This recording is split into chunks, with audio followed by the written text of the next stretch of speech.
Bon, démarrons sur effectivement De Zerbi. On parlera d'Emerson plus tard. Vous estimez que c'est le tournoi du match, c'est plus Emerson ou plus ses changements d'abord, avant de parler de ses changements?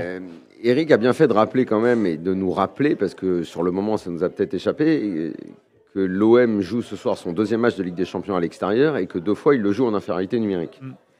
Donc déjà ça... non. Que le Real... C'est la supériorité au Real. Oui. C'est le joueur du Real qui se fait expulser, oui. Daniel. Oui, alors, effectivement, tu as raison, donc je corrige. Donc cette gestion de ce début de match qui bascule, puisque c'est ta question, moi je pense que c'est évidemment dans l'ordre des choses et de ce qui s'est passé, c'est Emerson Palmieri. Qu'est-ce qui lui prend? Qu'est-ce qui se passe dans sa tête à ce moment-là d'aller vouloir bricoler ce penalty où on y a cru au début, mais les images ensuite sont assez flagrantes, plonger aussi grossièrement, tu plombes ton équipe. Et quand on dira clairement que l'OM a donné les 3 points au Sporting, oui, ça c'est le premier acte essentiel de cette partie. Après, je ne sais pas si tu peux t'en sortir à 10 contre 11, quand tu es à l'extérieur, quand tu es bousculé par l'adversaire de cette façon-là. Ouais, il y a peut-être mieux à faire, mais de toute façon, ça devient quand même très, très, très compliqué. Et là, tu dois avoir un entraîneur qui te rattrape. Là, tu dois avoir quelqu'un qui remet un petit peu tout le monde debout et qui dit « Bon, ok, ça va peut-être pas bien se passer, mais on mène encore 1-0 à ce moment-là. Allez, peut-être qu'au pire, on va faire un partout. » Non, là, c'est au pire, tu es allé perdre le match. Et tu peux te poser des questions sur la façon dont De Zerbi a géré ce moment-là. Donc, à ta question, moi, je réponds que c'est quand même l'acte fondateur de la déroute ce soir, c'est que tu te retrouves à 10 contre 11. Alors, sur De Zerbi, vas-y Eric, si tu veux enchaîner là-dessus. Non, parce qu'il y a débat. Bien sûr que l'étourderie, je ne sais pas comment on peut appeler ça, la bêtise d'Emerson sur le coup, elle est préjudiciable. Moi, je ne vais pas trop lui tomber dessus parce que ce genre d'action, les mecs, c'est un vieux réflexe de la jouer comme ça. Quand tu as un ballon entre deux avec un défenseur qui met le pied, tu es tenté d'aller chercher le penalty. Sauf qu'aujourd'hui, c'est vrai que tu ne peux plus le faire et il faut que les joueurs comprennent ça maintenant. Eric, c'est important comme erreur quand même. C'est important mais sauf que surtout que tu viens de prendre un carton, tu viens de prendre un carton jaune. 2 jaunes en 6 minutes. Hein. Sauf que c'est une vraie bêtise, ça, pour un joueur de cette expérience. Sauf que pour moi, même avec ce carton rouge, quand le joueur de la première mi-temps, enfin notamment les 35 premières minutes, parce qu'à un moment donné, on en parlera, ils ont commencé à refaire de la passe à 10 qui allait pas vers l'avant, et tu te disais, mais comment ils vont pas tuer ce match? Ils vont le payer. Bon, ils l'ont payé. Je pensais pas avec un carton rouge comme ça, mais même avec ce carton rouge, j'étais pas, je veux dire, il y avait une classe d'écart pour moi entre le Sporting et l'OM.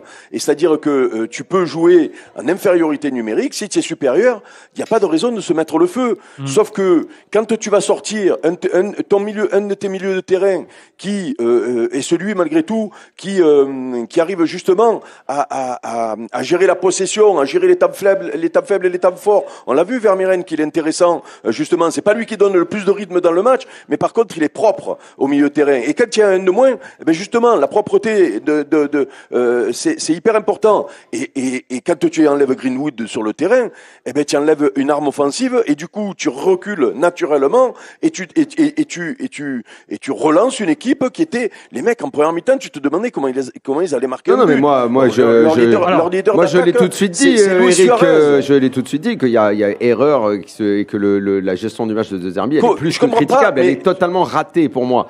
Mais je dis quand même que la responsabilité des joueurs et l'acte dans l'ordre des causes, c'est quand même le mec qui fait une grosse connerie. Eh oui, mais il a pris un carton jaune, il refait une erreur qui est terrible. Après, ok, le coach, normalement, il doit être là pour te rattraper. Il l'a pas fait parce qu'il a été vraiment très mauvais, De Zerbi, ce soir. Il y a un truc, mais c'est souvent récurrent chez les entraîneurs. Quand tu prends un rouge, tu as envie de changer quelque chose. Mais il y a des fois, c'est pas la peine. C'est pas la peine. Là, tu joues à 3 défenseurs centraux avec Luis Suarez attaquant en face. Alors, c'est peut-être un grand joueur de surface depuis qu'il est au Sporting. Bon, c'est une révélation, mais pourquoi pas. Par contre, c'est pas lui qui va te prendre sur 40 mètres dans le dos les défenseurs centraux. Donc, tu peux rester à 2 défenseurs centraux, faire glisser Ouéa côté gauche et Pavard côté droit, et tu changes rien. Pourquoi changer? Le premier que je sors, si tu dois sortir quelqu'un, le premier que je sors, mais pourquoi sortir? Non, mais si vraiment tu dois en sortir un, parce que beaucoup de coachs font ça. Moi, je sors Ouéa, moi. Ah non, moi je sors celui qui n'est pas sorti, justement. Moi je sors Aubameyang. Alors, Ludo, toi, t'as écouté. Eric et mais en subissant, Daniel, tu peux te dire que, en reculant le bloc, tu peux te dire que lui, en profondeur, il va faire du mal. Il n'y a pas de profondeur chez Aubameyang. Il a plus les jambes pour la profondeur. C'est pour ça que je dis ça. Non, il en a plus les jambes, malheureusement. Alors, Ludo, De Zerbi responsable. J'écoute religieusement, j'ai plus l'habitude. Ouais. En partie, évidemment. On s'est tous dit au bout de la première demi-heure que c'était dans la poche, finalement, ce match-là. Et puis, en deuxième période, on s'est vu presque comme si les le scénario était écrit. Voilà. C'est-à-dire qu'on était là, regardez, ça va forcément se passer exactement comme on a vu là. Comme si les fantômes du passé de la Coupe d'Europe pour les clubs français revenaient comme ça, et pour Monaco et pour Marseille, et tout s'inverse. Et après, évidemment qu'on est obligé de parler des choix de Roberto De Zerbi, parce que, ok, t'es à 10, c'est normal que tu subisses les choses. C'est pas normal que tu te crées zéro occasion, à part les 3 dernières minutes où ils se sont projetés un petit peu dans la surface. Même à 10, tu peux essayer quand même. Ouais, la reconstruction de son équipe, elle est ratée. Elle est pas bonne. C'est ça. Mais je pense qu'avec Ludo, on était d'accord, parce qu'on a regardé le match ensemble. Moi, jamais je sors Greenwood de ce match. S'il y a un gars qui peut te récupérer un ballon, mettre une frappe et tout, mais jamais je sors Greenwood de ce match. Tu restes avec Pachayo, Greenwood devant. Je sais parce qu'il se trouve que les 15 premières secondes, j'étais plus sur Monaco et j'ai dit Ludo, il a sorti qui? Et quand tu m'as dit Greenwood, quoi? Je n'en revenais pas. J'ai dit comment c'est possible? J'ai pas compris. Alors après, il y a pas compris ça. Et après le reste, alors là, j'ai encore moins compris. Il y a ce changement là à la mi-temps, puis il y a ceux d'après aussi. Donc Weah qui sort pour Garcia, Pachayo qui sort pour Gomez. Là, Pachayo. On peut considérer aussi que plus ça allait, il aurait pu rester. Alors plus ça allait, plus tu t'enlevais des possibilités de profondeur, on va dire de contre-attaque, plus tu essayais de verrouiller derrière. En fait, tu as substitué des mecs des mecs d'aile rapides par des défenseurs éventuellement rapides comme Ulysse Garcia, où tu t'as tenté ce genre de truc. Évidemment, ça n'a absolument pas marché. Et je répète, plus ça allait, plus je me disais, mais attends, mais s'il y en a un que tu dois enlever, parce qu'il n'apportait absolument rien, c'était Aubameyang. Mais un des pires changements, c'est celui d'Ulysse Garcia. Il est tout de suite impliqué sur le but. Et Dieu sait, Eric, il en parle. C'est difficile, comme ça, quand tu es un 10, en fait, tu as besoin de repères. Et la défense qui était en place, finalement, elle était pas si mal. Weah, il a du coffre, il a du volume. Alors certes, sur le début de deuxième période, il est parti un petit peu à l'aventure 2-3 fois, mais il est capable de répéter les efforts. Et puis à la limite, tu pouvais le reposer le match d'après, parce qu'on a dit que c'était un match charnière, ce match contre le Sporting. Ah là, tu te mettais bien pour la suite, mais là maintenant, c'est la suite, tu l'as pas hypothéquée, mais elle devient périlleuse, la suite. Parce que Ulysse Garcia, c'est lui qui ouvre le couloir de passe. Ça se faufile à ce niveau-là. Et le prochain match, c'est l'Atalanta. Ils vont pas. Je rappelle qu'avec 9-10 points. Non, mais ils vont. Mais maintenant, le problème, c'est que le calendrier, tu le regardes. 9-10, ça passe pas. C'est 10-11 que ça passe. Non, c'était 11. Ouais, c'était 11 l'an dernier. C'est plus proche de 11 que de 9. Donc après, les choses peuvent peut-être changer. Mais quand tu regardes le calendrier, tu as Newcastle. L'Atalanta, certes, ça va pas fort en ce moment. Mais bon, le dernier match, c'est à Bruges. Je suis pas sûr que Bruges ce soit. C'est pas gagné à Bruges. Pas du tout. Attention, quoi. Et puis, c'est surtout, en fait, ce qui est pas rassurant ce soir, c'est pas tant que tu te dises, parce qu'on a bien vu que l'OM était supérieur au Sporting, mais être supérieur à ton adversaire et perdre, ça veut dire que tu n'as pas bien géré le match, ça veut dire que en termes de gestion d'émotion, parce que ce qui se passe dans ce que fait Palmieri, je sais pas, c'est pas un gamin de 20 ans, Palmieri, il fait pas une connerie pareille, il prend pas 2 cartons rouges en 2 minutes, quoi. Alors je continue juste sur De Zerbi, parce que donc Eric, tu rappelais la gestion du match Real OM, où donc Carvajal se fait sortir à la 72e. Voilà. Et il sort, si je me souviens bien, il sort Emerson qui fait un gros match. Oui. Et il remplace. Il joue le. Attends, il faudrait que je les retrouve. J'ai la feuille de match sous les yeux. Je suis en train de retrouver ça. En fait, tu as Pachiao et Murillo qui rentrent en fin de match. Attends, que je retrouve les voilà. Après le rouge, il sort Emerson et Weah pour Murillo et Guiri. Voilà ce qu'il fait à ce moment-là. Bon, dit comme ça, il faudrait se remettre dans le match. Mais c'est surtout. Voilà, non mais c'est surtout que je me souviens très bien du débat puisqu'on était déjà tous les trois ensemble et qu'on avait, comment dire, on était frustrés parce que quand l'OM se retrouve en supériorité numérique, on pense qu'ils peuvent même aller le gagner ce match-là. Oui, et c'est là que Mbappé marque le deuxième. Voilà, et oui, puisqu'il marque 80e, enfin il marque peu après là, donc tous ces changements là. Et juste un peu avant, il y a 2 ou 3 changements qui me semblent un peu bizarres et qui surtout montrent que tu es content avec ce nul alors que tu es en supériorité numérique. Et à l'arrivée, tu vas le perdre. Et on avait fait le débat déjà. Donc c'est pour ça que je reparle de ça et je reviens sur ça parce que j'ai l'impression que c'est la gestion des moments comme ça un peu charnières avec des expulsions. Il a un petit peu de mal. Voilà. C'est pas le fort, peut-être pas le fort de De Zerbi, quoi. Et au début du match, je me souviens qu'en fait, c'est pour ça que tout à l'heure j'ai un peu pris l'eau sur le truc. C'est Balerdi en fait. Parce qu'on n'arrête pas de dire qu'il doit prendre rouge parce qu'il est dans une gestion de début de match complètement catastrophique et il fait cette énorme faute où on croit qu'il peut prendre carton rouge.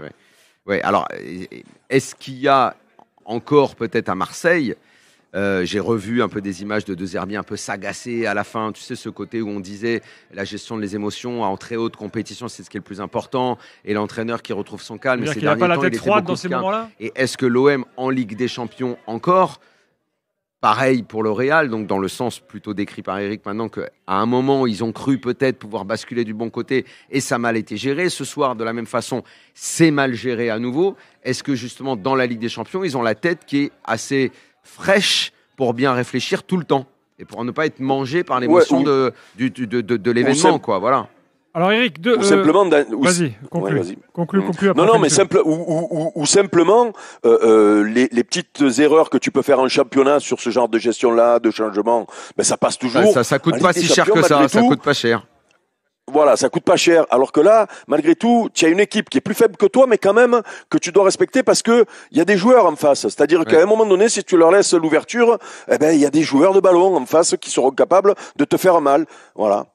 Allez, encore quelques minutes avec Ludo et bien sûr on va entendre les premières réactions Pierre-Emerick Aubameyang notamment dans quelques instants. L'after est là jusqu'à 12h30, à tout de suite. Ludovic Bragnac est exceptionnellement avec nous, quelques minutes encore. Daniel Riolo, Eric Dimeco bien sûr, car c'est soir de l'OM, tout à l'heure Monaco au programme. Mais d'abord on écoute Pierre-Emerick Aubameyang, sa première réaction à la fin du match donc sur Canal après la défaite de 1 au Sporting.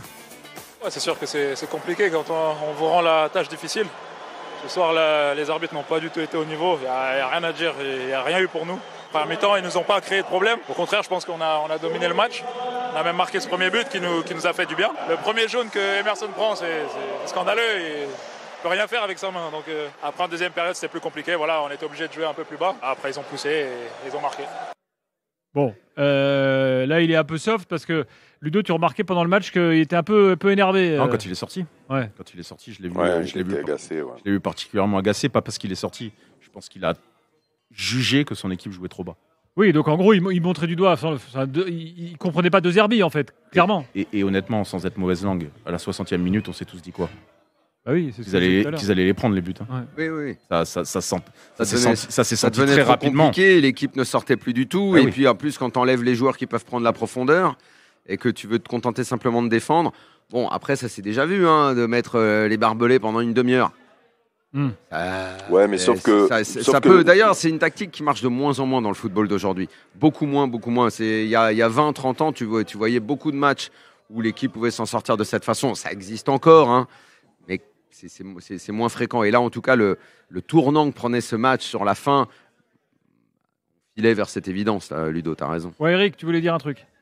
Non, mais surtout que l'OM est une équipe, on l'a vu, notamment sur le début de match, qui aime aller chercher haut, qui aime récupérer les ballons rapidement, et dès qu'ils reculent trop, et malgré les bons défenseurs centraux qui sont arrivés, on l'a signalé, on l'a souligné, et c'est un vrai plus, mais tu te retrouves en danger, et je le répète, en face, tiens, malgré tout, des joueurs, il faut pas leur donner la possibilité de se relancer dans un match. Ils étaient pendant 30-35 minutes, ils touchaient pas un ballon. Tu te demandais comment ils allaient marquer un but. Mais même, on va en parler de cette période-là, parce que moi, je trouve que dans le temps fort de l'OM, c'est-à-dire les 30-35 premières minutes, là où on sentait vraiment qu'ils étaient supérieurs, quand ils ont marqué, moi je trouve qu'ils ont, ils ont trop géré, ils ont trop fait ce que on leur avait reproché plusieurs fois en début de saison, cette possession, de trop faire tourner. D'ailleurs, de faire cette possession qui va pas vers l'avant, alors que on a vu que c'est une équipe maintenant qui aime aller vite chercher les attaquants et vite faire monter le bloc. Et c'est comme ça qu'ils sont dangereux. Et même là, dans cet état d'esprit, j'ai l'impression qu'ils se sont sentis tellement supérieurs qu'à un moment donné, ils ont fait de la passe à 10. Et est-ce que tu respectes ton adversaire en faisant ça? Je suis pas sûr. Et surtout, il peut y avoir accident. Ce qui s'est passé d'ailleurs, la main que fait... alors après, on pourra parler de l'arbitrage. Moi, je trouve que Aubameyang, il est peut-être un peu dur sur l'arbitrage parce que il n'a pas été... c'est pas le moment où là, à la fin du match, j'allais se réfugier derrière ça. C'est un peu... J'ai pas l'impression. T'as tellement... Enfin, moi, l'arbitrage, qu'on se plaigne de l'arbitrage, pourquoi pas quand t'es joueur et tout, mais quand ça se résume, vraiment, ça peut arriver qu'un match, vraiment, ça se résume à ça, t'as pas trop à t'en prendre à toi-même, bon, ça te tombe un peu dessus, t'es vénère, tu le dis. Ouais, mais là, t'as tellement de choses que toi, t'as pas géré, t'as tellement de choses que toi, t'as d'abord fait très bien, puis pas bien, puis tu t'écroules. Pense à toi, ta gestion, pense à la suite de ton parcours, comment pas rééditer ses erreurs, comment te corriger, regarde un petit peu tout ce que tu as fait, essayez de vous calmer un petit peu, parce que ils sortaient d'une période vraiment très positive, les Marseillais, que ce soit dans la gestion des compétitions, la gestion des hommes, gestion des émotions. Et là, ce soir... Ligue des Champions, grand stade, parce que le Sporting, c'est quand même un grand stade. Il y a une ambiance que d'ailleurs, tu avais commencé à éteindre, parce que tu entendais beaucoup les supporters de l'OM, et ça, c'est toujours bon signe. Ça veut dire que tu as commencé un peu à climatiser le stade et tout. À la fin, c'est terminé. Tu as rallumé la lumière de chez tes adversaires, quoi. Et tu l'as fait tout seul. Tu l'as fait parce que toi, tu as été bête, et parce que ton coach, il n'a pas géré la rencontre. Bon, peut-être que finalement ce sera une anicroche dans la série marseillaise, là, parce qu'il restait sur une super série, il y avait tout allait bien jusqu'à ce soir. Et comme dit parfois coach Courbis, un coach aussi peut avoir un mauvais jour, quoi. Bon. Oui, non mais là où tu as raison, Gilbert, c'est que cette défaite va être riche d'enseignements, parce que on avait reproché notamment l'an dernier à l'OM de pas savoir perdre, de se mettre le feu quand ils perdaient, parce que rappelez-vous l'an dernier, ils sont souvent à la deuxième place, c'est eux qui occupent cette place-là pendant le plus longtemps de l'an dernier, et il y avait toujours chaque fois qu'il y avait une défaite, il y avait toujours un épiphénomène là d'énervement dans le club. Et bien là, on va voir, parce que malgré tout, on avait trouvé une certaine sérénité dans le jeu de l'OM et dans tout l'entourage de l'OM ces derniers temps. Eric, je te coupe parce que De Zerbi vient de s'installer en conférence de presse. Donc on va écouter en espérant qu'il nous donne quelques explications. Quanto ha pesato sulla partita il cartellino rosso.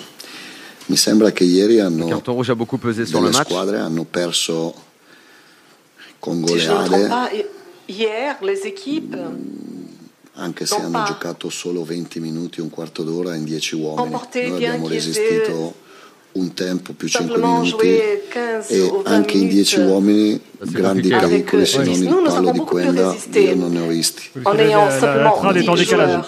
Daniel, essaye de traduire toi-même alors. Mais sfortunato perché parle, j'entends pas en fait. anticipato il giocatore dello Sporting. Malheureusement, on a un décalage apparemment entre la traductrice en fait, j'entendais elle et j'arrivais plus à l'entendre lui. Mais au début, le seul truc que j'ai entendu, c'est la question, c'est à quel point ça a pesé sur le déroulé du match. Le carton rouge, il faisait référence à des matchs qui, hier, se sont déroulés dans des conditions comme ça. Et après j'ai plus entendu. Bon, on enregistre, on écoute. Et puis, de toute façon, dès qu'on a l'explication, on va y revenir, bien sûr. Oui, Ludo, tu vois ça comme un épiphénomène, là, où il n'y a pas de raison de s'inquiéter pour la suite de la saison marseillaise, quand même. Ça allait très bien. Il y a un match à Lens. Pas de quoi s'inquiéter. On parle de quoi? Du championnat, de la Ligue des Champions. La Ligue des Champions, tu regardes le calendrier, t'es moins frais, quoi. Ouais, après, il y a de quoi se refaire la cerise en championnat, quand même. L'OM est revenu dans le coup, parce qu'ils ont fait aussi un beau parcours en championnat. Il y a eu ce match aussi contre l'Ajax, qui lui a permis de se remettre sur les rails. Après, franchement... quand on regarde la première demi-heure, il y a de quoi se satisfaire quand même quand l'OM est dans le coup, quand l'OM est acteur de son match. Parce qu'en fait, ce que l'on constate, c'est que c'est une équipe qui ne sait pas subir. Eric avait commencé à l'amorcer, mais une fois que cette défense elle est alignée à 5, en fait, ils arrivent très bien à gérer la largeur à 3. C'est-à-dire que Balerdi, Pavard et Aguerd, à 3, c'est super parce qu'ils savent très bien se répartir les rôles, ils savent bien combler les espaces et il y a une intelligence. Quand tu ramènes du monde comme ça sur la dernière ligne, c'est très difficile, surtout quand tu as des dynamiteurs comme ils avaient sur les côtés. En fait, tu sais jamais qui prend qui. C'est toujours, ah ouais, je crois que c'est toi qui le prends. Ah bah non, c'est moi qui devais le prendre. Et sur 2-3 coups, c'est un peu arrivé comme ça en début de deuxième période. Donc je pense pas. Je pense que cette équipe, elle a de la suite dans les idées, elle a une bonne défense. Elle a des joueurs offensifs qui peuvent prendre le lead et qui peuvent aujourd'hui aller chercher d'autres choses. Donc on ne doit pas être inquiet pour l'OM. Yanni au 32-16 est avec nous, supporter marseillais. Salut. Salut à tous, vous m'entendez bien? Ouais, très bien. Salut. Ok, super. Salut, salut. Tu nous as écoutés là depuis le début. Tu voulais revenir sur quoi? De Zerbi, Emerson, autre chose? Alors surtout pas Emerson. Je pense que le pauvre, beaucoup de gens vont lui tomber dessus. Je pense que sur la simulation, il a surtout un mauvais réflexe où il anticipe le contact. Ça peut arriver. Ça se joue en un quart de seconde. Moi, c'est surtout la psychologie et les changements de Zerbi que je comprends pas. Et là où je suis pas d'accord avec vous, moi je trouve ça inquiétant, c'est qu'en fait c'est pas la première fois. Quand tu regardes les matchs de championnat, souvent on comprend pas ces compos de début de match. Et l'OM, ça ronronne beaucoup trop en première mi-temps. Il faut quand même se rappeler que la semaine dernière contre le Havre, il y a un partout à la 65e. Alors on retient le 6-2, mais je trouve que sur les lectures de match, que ce soit en première mi-temps en championnat ou là ce soir malheureusement en Champions League, ils se trompent. Parce que tu passes à 10 contre 11. Moi, je veux bien, mais c'est pas la fin du match. T'es pas obligé de faire Fort Alamo devant Rouli en sortant Greenwood et Vermeuren. Vermeuren qui, au passage, fait une super première mi-temps. N'oublions jamais, je le dis à chaque fois parce que c'est une mauvaise image. Fort Alamo, ils meurent tous à la fin. C'est toujours une expression qu'on utilise et tout, ne jamais oublier quand même. Ils meurent tous. Ouais, voilà. On l'a vu ce soir. Donc si tu veux, moi c'est ça que je trouve inquiétant, c'est que je trouve que De Zerbi a une presse très positive. Je trouve, moi, personnellement, que l'effectif de cette année joue pour lui, il en bénéficie. Mais très souvent, je trouve qu'il met son équipe en difficulté. Est-ce qu'un coach bénéficie pas toujours des joueurs qu'il a Forcément, c'est plus simple pour un coach quand il a des bons joueurs. Mais là où... c'est un coach qui vient d'enchaîner 5 victoires consécutives quand même. Oui, mais c'est pour ça que... Eric veut réagir à ce que je voulais poser. Ce qu'a dit Yanni. Vas-y, Eric. Non, mais là où notre auditeur a raison, et c'est pour ça que le match à Lens va être intéressant, parce que malgré tout, c'est toujours un test d'aller jouer là-haut, même si l'OM ils sont bien, là. est supérieur. C'est que tu perds à Rennes, tu perds à Lyon, tu perds au Real avec le match que je vais, et à Strasbourg, et c'est ce que dit un peu notre auditeur, rappelez-vous de la première mi-temps de l'OM à Strasbourg. Et rappelez-vous, tant que Emega est sur le terrain, que ce qui se passe, à lui seul, il fait trembler toute la défense de l'OM ce soir-là. Et l'OM arrive à gagner en fin de match parce que ce garçon sort, je ne sais plus, à l'heure de jeu ou un petit peu plus. Qu'est-ce que tu veux dire par là, Eric? Strasbourg. Je veux dire par là que, alors après, la victoire à Metz, on va pas en parler, mais ce que je veux dire, c'est que à Lens, après avoir perdu ce soir, ce qui pourrait être un épiphénomène dans une saison où en Ligue des Champions tu peux encore te qualifier, il faut aller vite éteindre le début de doute là qu'il peut y avoir, parce que si tu vas encore une fois à l'extérieur, et c'est pour ça que c'est là où je voulais en venir, depuis le début de la saison à l'extérieur, tu n'es pas toujours impérial, et ce sera dur à Lens, ils vont se faire bousculer à Lens, tu vas pas arriver pour balader à Lens, ça m'étonnerait quand même. Voilà, exactement, mais c'est pour ça que il serait bien inspiré de faire un très bon match et de faire un très bon résultat pour justement éteindre tous les petits doutes qu'il peut y avoir. Et s'il éteint pas, Eric, s'il éteint pas, il aura le reste de la saison pour éteindre, pas éteindre. C'est la vie d'une saison, la vie d'un club. L'année dernière, Liverpool, c'est la meilleure équipe de la galaxie jusqu'au mois de décembre. Et après, il n'y a plus personne. Et l'année dernière, à la même époque, le PSG, jusqu'au mois de décembre, ils étaient hors zone de qualif en faisant des matchs absolument catastrophiques à peu près partout. Bon, une saison, c'est une saison. Ils étaient sur une très bonne période, l'OM. Ce soir, ils passent au travers dans la gestion de la rencontre de Zerbi. Voilà, attendons, on lance. Oui, ça peut être compliqué. Et s'ils ramènent un match nul, on dit quoi? C'est mauvais résultat, bon résultat. On verra le contenu, on va voir comment ça va se passer. Je ne sais pas si on peut tout de suite être très inquiet ou tirer des conclusions.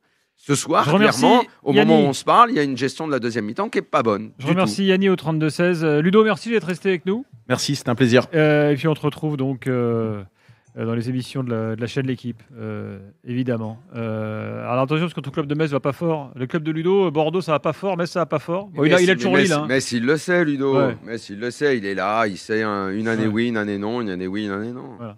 Exactement. Voilà. Voilà. Il est parti en pleurant. Lui, ce qui compte pour lui, c'est le derby. Dans un instant, Metz, Nancy, bien sûr. Peut-être en Ligue 2 l'année prochaine.